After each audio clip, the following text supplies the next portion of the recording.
Sekali lagi selamat pagi. Yang di lantai 3 selamat pagi, boleh lambaikan tangannya. Puji Tuhan.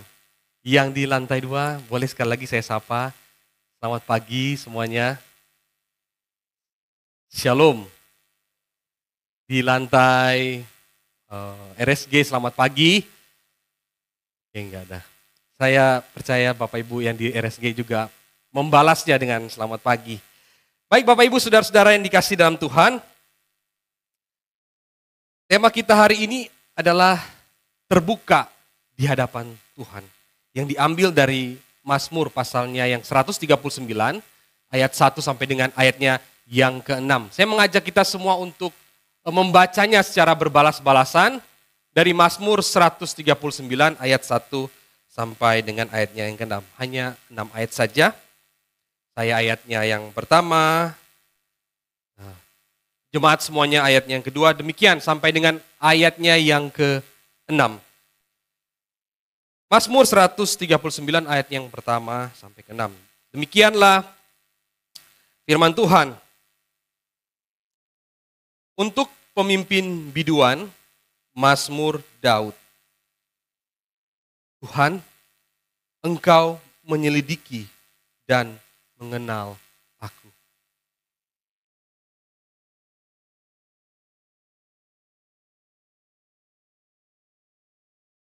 Ayat ketiga, Engkau mengamati aku ketika aku berjalan atau berbaring. Segala jalanku kau maklumi.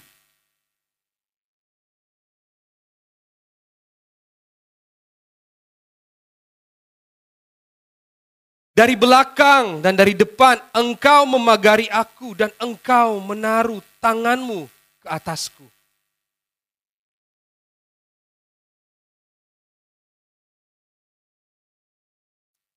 Sekian pembacaan kita yang diberkati kata Tuhan Yesus. Kita tidak hanya membaca, tapi yang melakukannya dengan setia di dalam kehidupan kita setiap hari. Saudara yang dikasih dalam Tuhan, Bapak Ibu semuanya, apa sih yang dimaksud dengan terbuka di hadapan Allah? Apakah Allah kita itu tidak tahu, atau tidak mengenal kita? Bukankah Allah kita adalah Allah yang maha tahu? Bahkan bukan saja maha tahu, tetapi Allah kita adalah Allah yang selalu hadir, ya, Dia berkuasa, Dia berdaulat atas kehidupan kita. Apakah Allah itu kurang pengetahuan sehingga kita harus membahas bagian ini, tema ini, terbuka di hadapan Allah. Apakah Allah itu tidak punya cukup pengetahuan untuk mengenal kita? Saudara yang dikasih dalam Tuhan, firman Tuhan yang kita baca di dalam Mazmur pasal 139 ayat yang pertama sampai dengan 6, itu sudah sangat jelas bahwa Allah itu maha tahu. Dia hadir di mana saja. Dia maha kuasa. Dan Dia berdaulat atas kehidupan Bapak, Ibu, dan saya masing-masing. Pertanyaannya adalah, kalau Allah itu maha tahu dan maha kuasa, mengapa kita masih perlu terbuka di hadapannya? Mengapa kita masih perlu menaikkan doa kita kepada Tuhan? Kalau Dia adalah Tuhan yang maha tahu. Jika kita percaya Bapak Ibu semua ya, kalau Tuhan itu adalah Tuhan yang maha tahu, ya, Dia maha kuasa, bahwa Dia adalah Bapa yang baik, ya, Bapa yang mengetahui segala kebutuhan kita. Lalu mengapa kita repot-repot berdoa dan terbuka di hadapan Tuhan? Bukankah berdoa dan terbuka di hadapan Tuhan menjadi aktivitas yang membuang-buang waktu saja? Kan toh Tuhan sudah tahu, ngapain aku datang berdoa kepada Dia?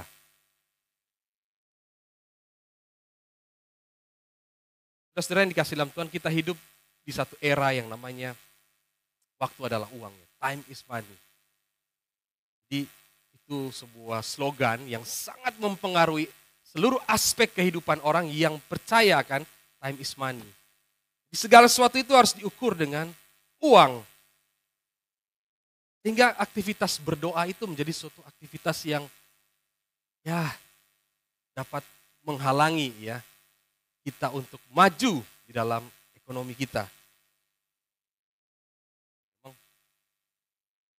tidak selalu Bapak Ibu doa itu menjadi jaminan bahwa dengan kita berdoa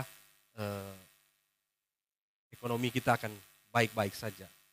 Bapak Ibu saudara-saudara yang dikasih dalam Tuhan, negara-negara yang di dalam konstitusi mereka itu nggak ada Tuhan, itu kok tetap maju kok secara ekonomi, tetap kuat secara ekonomi. Saya kelihatan nggak ya? Nah, Jepang sama Tiongkok aja itu nggak perlu Tuhan Yesus untuk menjadi negara yang makmur dan punya GDP ranking 2 yang untuk Tiongkok dan 3 untuk Jepang. Perlu Tuhan Yesus untuk mereka menjadi makmur secara ekonomi dan lain sebagainya. Dan memang tidak ada kaitannya kalau Bapak Ibu semua rajin berdoa, ya, tawakal gitu. Terus kita akan berkembang menjadi luar biasa, makmur dan lain sebagainya. Tidak ada kaitannya memang. Tetapi aktivitas berdoa atau kita ketika menaikkan doa kepada Tuhan, menyediakan waktu khusus kepada Tuhan, itu meskipun tidak ada kaitannya dengan ya menambah pundi-pundi kekayaan kita, tetapi itu sebenarnya Bapak Ibu bukan sebuah aktivitas yang mengganggu atau menghalangi aktivitas kita yang lain. Tuhan hanya minta kita berdoa, ya waktu bangun pagi kita berdoa, sebelum tidur kita berdoa, ya sebelum makan kita berdoa, yang nggak mengganggu Bapak Ibu. Aktivitas yang lain. Dia sama seperti aktivitas Bapak Ibu kalau lagi ngobrol sama keluarga, lagi bercerita dengan anak, ya lagi nongki dengan teman-teman di kafe, di Sitinjau Lawik, di mana? Alan Panjang gitu. Itu sebuah aktivitas yang sebenarnya sama aja, nggak ada bedanya. Jadi itu semua doa dan menaikkan doa kita kepada Tuhan tidak mengganggu sama sekali aktivitas Bapak Ibu. Lalu kalau dia nggak mengganggu aktivitas kita, ya, kalau doa ternyata sama dengan kegiatan yang lain, ya, kita perlu waktu yang khusus begitu. Lalu kenapa masih kita perlu berdoa kepada Tuhan yang Maha Tahu itu dan Maha Hadir itu? Mengapa Bapak Ibu? Jawaban singkatnya, kasih jawaban singkatnya. Ya. Karena Tuhan memerintahkan Bapak Ibu dan saya berdoa. Tuhan Yesus di dalam Matius 6 pasal 9 ayat 13 itu memerintahkan untuk kita semua berdoa. Bahkan Tuhan Yesus memberikan kita bagaimana cara kita berdoa begitu detail. Ya. Tuhan Yesus berkata, berdoalah ya.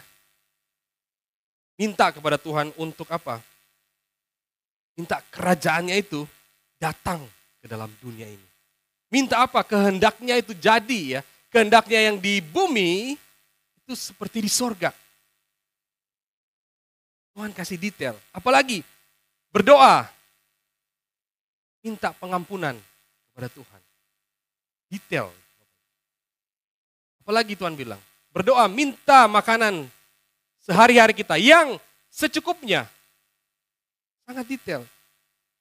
Jauhkanlah kami daripada godaan atau hal-hal yang jahat. Itu doa yang Tuhan Yesus ajarkan. Dan itu jawaban singkat yang bisa saya berikan kepada Bapak. Kenapa kita harus berdoa? Kan Tuhan Maha tahu. Jawaban singkatnya, ya Tuhan memerintahkan kita untuk berdoa. Bapak Ibu saudara-saudara yang dikasih dalam Tuhan, seorang penafsir ya dari Prancis, itu Johannes Calvin memberikan jawaban demikian. Mengapa kita berdoa kepada Tuhan? Oh Tuhan Maha tahu. Dia katakan kita berdoa bukan untuk kepentingan Tuhan, melainkan kepentingan diri kita. Ini sebuah kebutuhan pribadi kita kepada Tuhan. Ini bukan kepentingan Tuhan untuk berdoa. Tapi masing-masing kita punya kepentingan. Ya tentu saja Tuhan tahu ya apa yang kita inginkan, yang minta sebelum kita berdoa. Namun Tuhan sangat senang apabila Bapak Ibu dan saya, kita semua yang hadir di sini, kita datang ya dengan kerendahan hati berdoa kepada Dia, mengakui Dia, ya, menunjukkan bahwa kita sungguh-sungguh membutuhkan Tuhan. Jadi berdoa bukanlah untuk kepentingan Tuhan, tetapi masing-masing kita yang datang kepada Tuhan memohon dan mengakui Dia bahwa kita memang manusia terbatas dan membutuhkan Dia.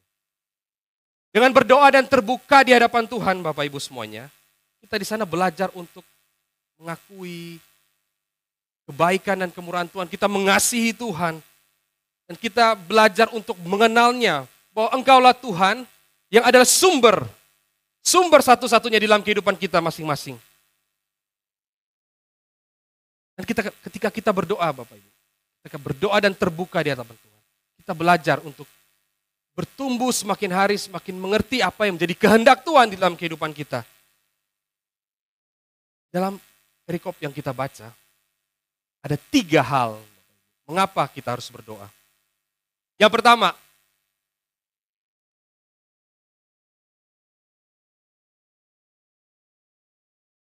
kita berdoa untuk membantu kita lebih mengenal atau lebih memahami karakter Tuhan di dalam hidup ini.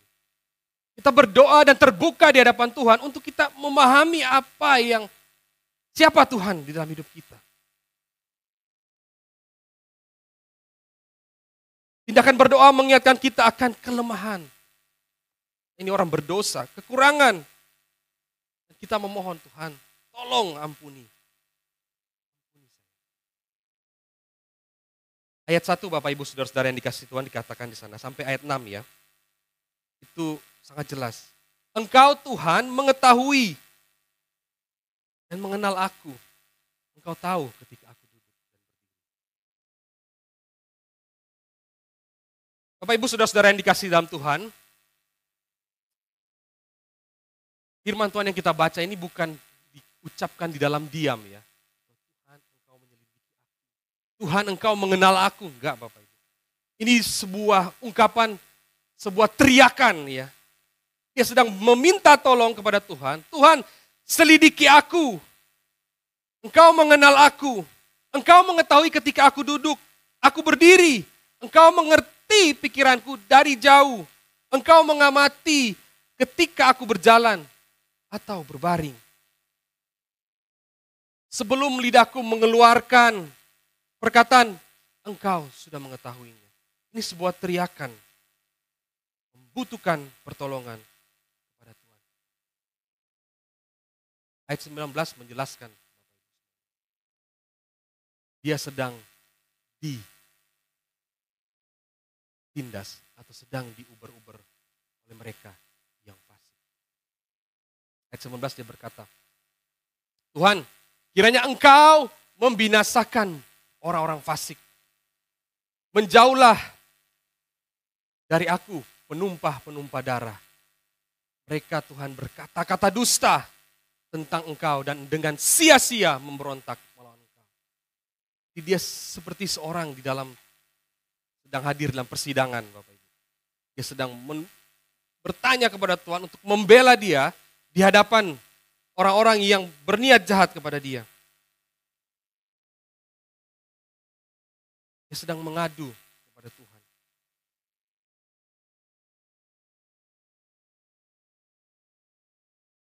Saudara-saudara yang dikasihi dalam Tuhan kata, selidikilah aku dan ketahuilah aku Bapak Ibu. Itu menggunakan kata cakar dan yada. Dan ini sering dipakai memang ketika di dalam ruang persidangan. Ketika minta kepada hakim untuk periksa perkaraku. Engkau mengenal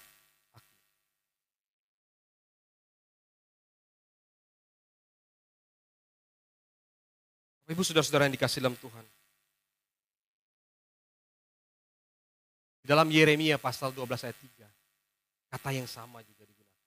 Ya Tuhan, engkau mengenal aku dan melihat aku. Engkau menguji isi hatiku terhadap engkau. Tariklah mereka keluar seperti kambing domba, sembelilah dan khususkan untuk hari pembantaian. Jadi ini sebuah permintaan kepada Tuhan. Tuhan, tolong selamatkan aku dari orang-orang yang berniat jahat kepada aku. Tuhan tolong, bahkan Yeremia memakai kata sembelih, membantai, artinya Tuhan tolong binasakan mereka yang bertindak semena-mena terhadap umat.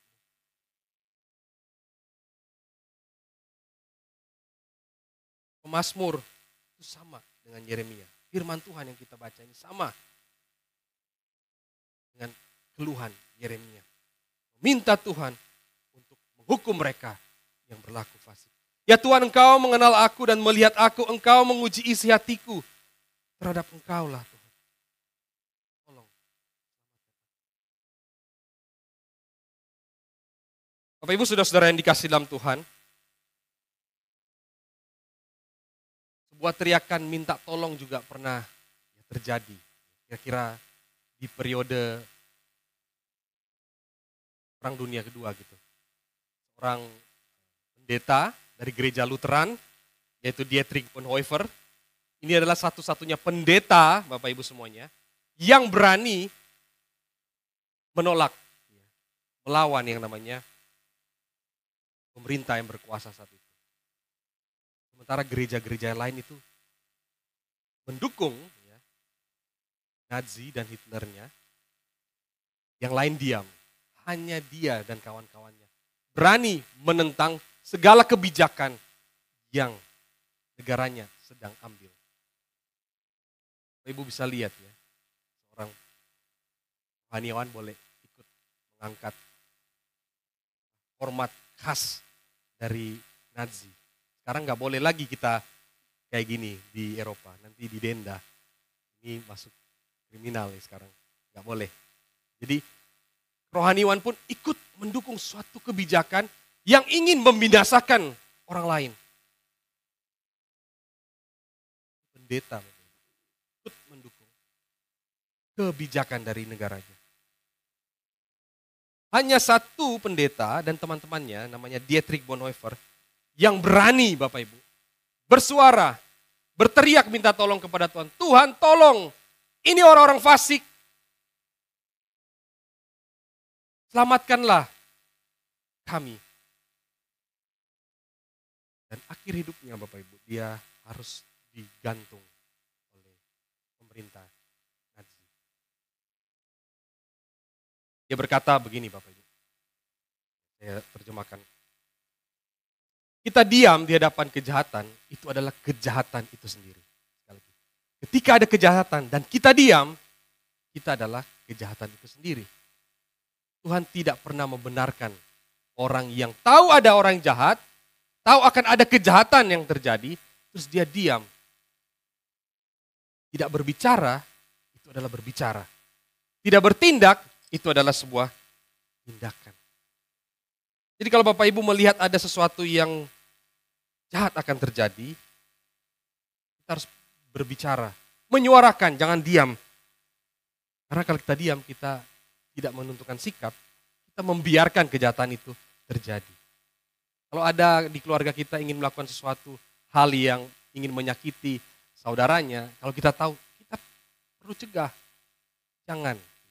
Kalau kita membiarkan, maka kita bagian dari orang yang saudara kita yang akan menyakiti. Membiarkan sesuatu yang jahat terjadi.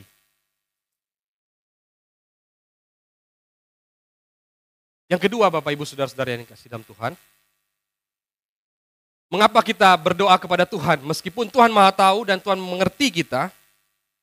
Yang kedua, supaya kita dapat melihat kesetiaan dan kebaikan Tuhan di dalam hidup kita. Saat kita berdoa dan terbuka di hadapannya, kita akan melihat kesetiaan Tuhan pada janjinya yang menyertai dan melindungi umatnya. Ayat 5 dengan jelas dikatakan di sana, dari belakang dan dari depan engkau memagari aku dengan engkau menaruh tanganmu ke atasku. Allah telah menuntun umatnya sampai sekarang. Bagian memagari ini ya sangat jelas di dalam kitab Ayub Bapak Ibu. Ayub pasal 1 ayat 10 di sana dikatakan, bukankah engkau yang membuat pagar sekeliling dan keluarganya serta segala yang dimilikinya, apa yang dikerjakannya telah kau berkati dan apa yang dimilikinya makin bertambah di negeri itu. Jadi Tuhan itu berjanji ya untuk memagari kita. Iblis pun mau coba kita harus minta izin Tuhan untuk lepas pagarnya supaya dia bisa masuk menguji kita. Tanpa seizin Tuhan, maka tidak ada satu orang pun yang dapat menyentuh umatnya. Artinya Tuhan itu Tuhan yang baik dan setia.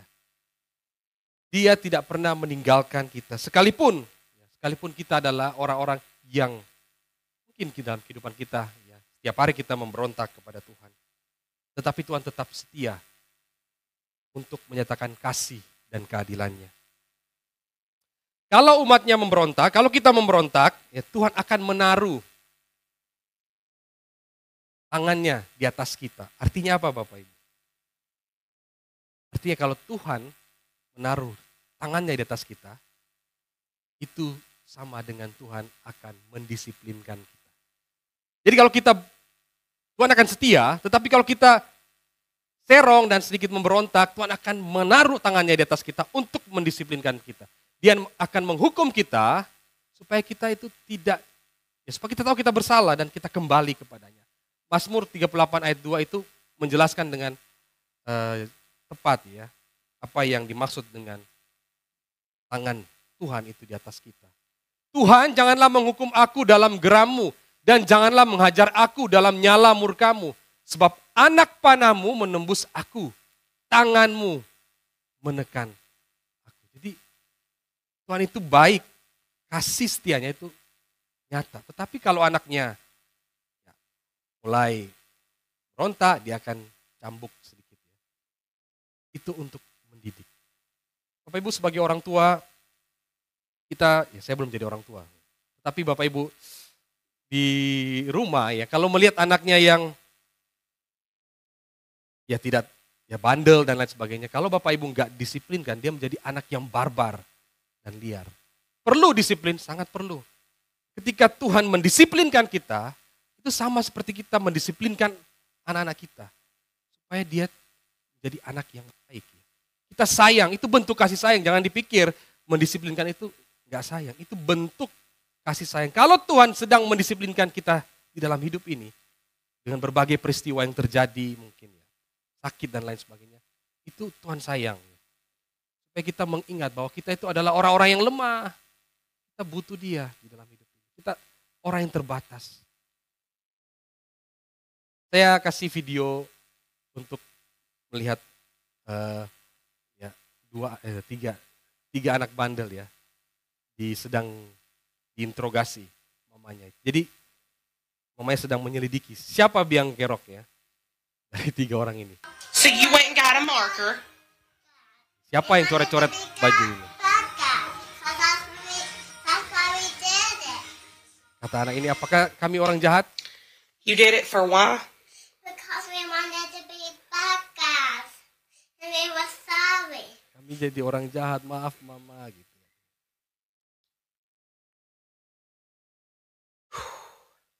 You mad at us? I mean, I'm pretty upset. Mama bilang, kamu marah mama? Ya marah. Daddy gonna be mad Apakah too. papa juga marah? Who knows? Who knows? Nanti lihat. Maybe Gitu. we should think about what we've done. You think thinking about what you've done is going to take away the marker all over your chest? If we take a bath, it will. Mamanya tanya, gimana caranya kamu mau Maybe bersihkan I will. baju? And David Nanti kami will. mandi, And karena I kami get bersih that. lagi. And will. You are officially never allowed to use a marker again. Mamanya bilang, meskipun kau sudah bersih dari Try paper next time. coret-coretan, tetap kamu tidak boleh lagi pakai spidol ya untuk coret di badan. Harus di kertas. Jadi perlu Bapak Ibu disiplin. Kalau enggak, anak-anak menjadi anak-anak yang tidak terarah. Dia menjadi barbar dan liar ya. Semua dicoret ya. Adiknya pun dia coret begitu ya. Jadi yang paling tua itu diminta pertanggungjawabkan mamanya. Bapak Ibu, disiplin itu sangat perlu buat kita. Kalau Tuhan mendisiplinkan itu berarti Tuhan sayang. Dan ketika kita berdoa di hadapan Tuhan, terbuka di hadapannya, kita mau Tuhan untuk tidak saja Tuhan engkau baik, engkau memagari kami dengan pagar-Mu sehingga kami berlimpah ruah. Tetapi Tuhan ketika kami berlaku serong, kami memberontak kepadamu, Tuhan tolong disiplinkan kami. Jadi kita berdoa dan terbuka di hadapan Tuhan untuk mengakui bahwa Tuhan itu adalah Tuhan yang baik kepada kita. Yang ketiga, Bapak Ibu Saudara-saudari yang dikasihi Tuhan, mengapa kita berdoa dan harus terbuka di hadapan Tuhan? Supaya kita melihat kekaguman, supaya kita melihat kehebatan dan kekaguman. Ayat 6 berkata dengan sangat jelas, terlalu ajaib bagiku pengetahuan itu, terlalu tinggi, tidak sanggup aku mencapainya. Ini sebuah kekaguman yang luar biasa. Bahwa manusia itu terbatas dan Allah begitu ajaib di dalam pekerjaan-pekerjaannya. Di dalam kehidupan kita. Kalau kita melihat seluruh Alkitab Bapak Ibu. Kita melihat bagaimana Allah bekerja melalui doa. Masih ingat kisah Elia ketika dia berdoa pada Tuhan. Meminta Tuhan untuk menurunkan hujan. Karena di Israel sudah terjadi kekeringan yang begitu lama dan Tuhan menjawab doanya.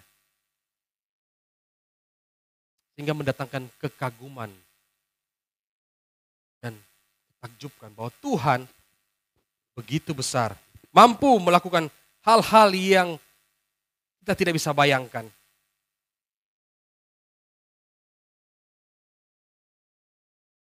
Yakobus memberitahu kita bahwa doa orang benar apabila didoakan sangat besar kuasanya. Jadi mengapa kita berdoa dan terbuka di hadapan Tuhan? Supaya kita melihat pekerjaan-pekerjaan Tuhan di dalam hidup kita. Dan kita kagum dan takjub. Apa yang Tuhan kerjakan di dalam hidup Bapak Ibu dan saya. Bapak Ibu saudara-saudara yang dikasihi dalam Tuhan, jangan pernah meremehkan ya berdoa kepada Tuhan. Banyak hal yang terjadi ketika kita menaikkan doa kita kepada Tuhan dan luar biasa. Bapak Ibu mungkin punya kesaksian pribadi. Saya kasih satu kisah Bapak Ibu. Seorang guru gereja atau biasa disebut dengan seorang yang Bapak gereja, Agustinus Bapak Ibu. Beliau orang yang bertobat menjadi seorang rohaniwan, tetapi di dalam kesaksiannya dia melihat bahwa selama 20 tahun mamanya berdoa untuk dia. Jadi Agustinus ini lahir dari keluarga yang berkecukupan ya, sehingga dia bisa studi di kota Roma. Dia tinggal di Kartage yang sekarang Maroko, kemudian dia pergi studi di Roma. Selama dia studi, sembari karena uangnya dari mamanya itu banyak ya, dia juga melakukan hal-hal yang maksiat Bapak Ibu. Jadi sembari belajar dia juga sembari melakukan yang namanya minuman alkohol, bermain dengan perempuan yang bukan istrinya. Itu menjadi pola hidup Agustinus. Mamanya tahu apa yang dilakukan anaknya. Dan selama 20 tahun berdoa, ya Tuhan tolong anakku. Supaya dia boleh mengenal Engkau. Dan pada titik tertentu, dia mendengar satu pendeta berkhotbah. Dan Tuhan jamah hatinya. Dia berbalik dan merenungkan kembali apa arti hidupnya. Bapak Ibu saudara-saudara yang dikasih tulisan Agustinus ini sangat mempengaruhi gereja kita sampai detik ini. Gereja-gereja di seluruh dunia. Dia hidup di abad ketiga tapi tulisannya masih selalu dibaca sampai hari ini. Kalau masuk di sekolah Alkitab ya kita akan bersentuhan dengan tulisan-tulisannya. Bagaimana dia menghayati, bagaimana kesaksian hidupnya. Itu sangat memberkati. Dan dia menuliskan satu kalimat yang sangat. Dia bilang gini Bapak Ibu. Setiap orang-orang yang kudus itu mempunyai masa lalu yang tidak baik. Setiap orang yang berdosa itu punya masa depan. Jadi apabila kita saat ini dalam keadaan yang berdosa, kata Agustinus, kembalilah kepada Tuhan. Ketika kamu kembali kepada Tuhan, kamu punya masa depan bersama dengan Dia. Saya pun adalah orang berdosa. Dulunya. Sekarang ketika saya mengenal Tuhan, saya bersama-sama dengan saudara-saudari orang-orang kudus. Karena Kristus yang menguduskan. Bapak Ibu saudara-saudara yang dikasih dalam Tuhan, inilah 3 alasan mengapa kita harus berdoa dan terbuka di hadapan Tuhan. Supaya kita memahami karakter Tuhan. Itu yang pertama. Yang kedua, membantu kita melihat kesetiaan Tuhan, kebaikan Tuhan di dalam hidup kita. Meskipun saat ini kita sedang berjalan di dalam lembah kekelaman, dalam keadaan yang tidak baik. Tetapi Tuhan itu bekerja di dalam hidup kita dengan cara-cara yang kadang-kadang membuat kita sakit. Tetapi itu bentuk kasih sayang Tuhan. Sebagaimana orang tua yang mengasihi anaknya. Kadang-kadang harus dihukum dan didisiplinkan. Itu karena dia baik. Yang ketiga, kita berdoa dan terbuka di hadapan Tuhan. Meskipun dia mengetahui hati kita. Supaya kita melihat Tuhan dan kita kagum. Betapa baiknya Tuhan. Betapa Tuhan bekerja luar biasa di dalam kehidupan kita. Bapak Ibu saudara-saudari yang dikasih dalam Tuhan. Ya, saya sampai detik ini masih terus berdoa juga ya. Karena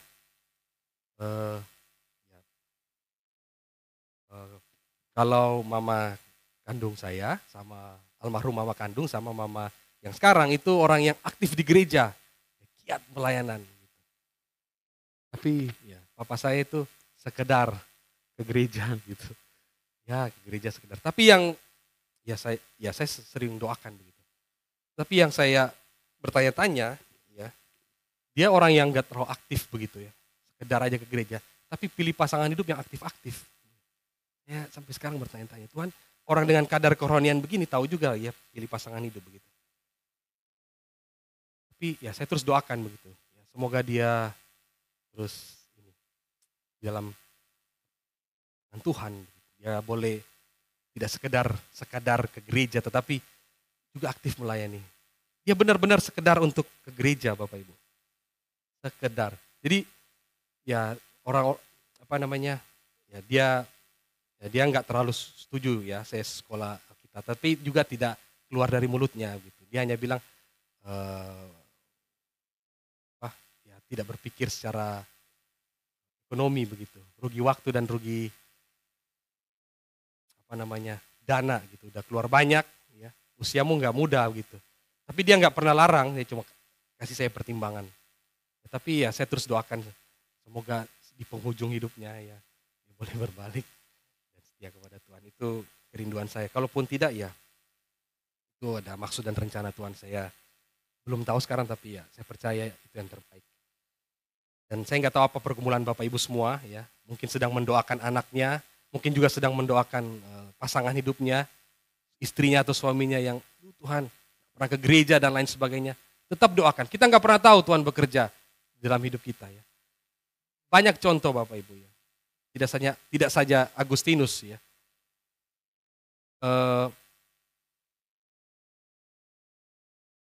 Doa dari siapa? Dari ya, orang tua dari Nick Vujicic ya. Saya selalu suka. Itu berdoa untuk anaknya ya. Meskipun cacat tetapi Tuhan kalau memang dia cacat seperti ini ya, okelah dia sesuai dengan keadaan dia. Dan ya bekerja, dia menjadi seorang pembicara, motivator untuk memotivasi mereka yang hidupnya ya, tidak penuh harapan. Dan dia berbicara orang itu bisa melihat ya meskipun keadaannya tanpa keadaan normal tetapi melihat Vujicic saja orang bisa punya semangat untuk hidup. Apalagi dia untuk ngobrol. Doa dari orang-orang yang kita kasih itu ya, penting Bapak Ibu. Jadi jangan pernah meremehkan kekuatan doa. Terbukalah di hadapan Tuhan. Karena Tuhan pasti akan menjawab sesuai dengan kehendak.